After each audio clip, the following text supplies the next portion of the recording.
கிராமம். சுழன்றாடும் மரங்கள், பசுமை புல்வெளிகள், நட்பான மக்கள். அங்கேயே இருந்தாள் மாயா, வயதில் சிறியவள். அவளது கண்கள் கனவுகளால் திகழ்ந்தன.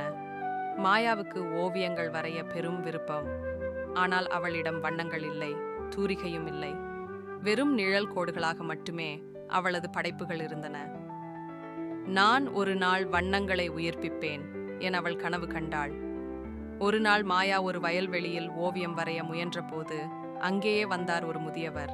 அவர் அவளது முயற்சியை பார்த்து புன்னகையுடன், "இது உனக்கு" என்று ஒரு பழைய தூரிகையை கொடுத்தார். "இதோ மாயா தூரிகை. இதன் மூலம் நீ வரையும் ஒவ்வொன்றும் உயிர் பெறும்.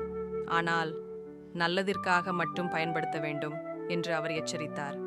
மாயா ஆச்சரியத்தில் திகைத்து நின்றாள்.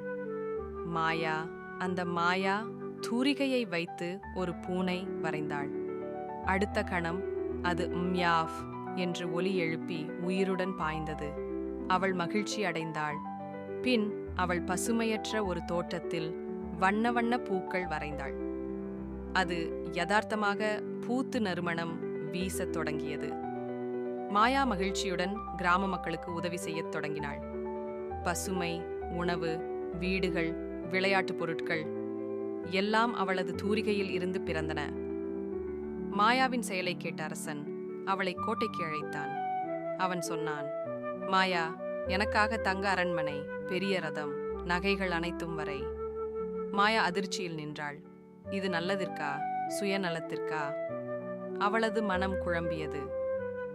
மாயா அரசனை நோக்கி பார்த்தாள். அவள் தூரிகையை எடுத்து தங்கம் வரையாமல் ஒரு பெரிய காற்று வாஞ்சையை வரைந்தாள்.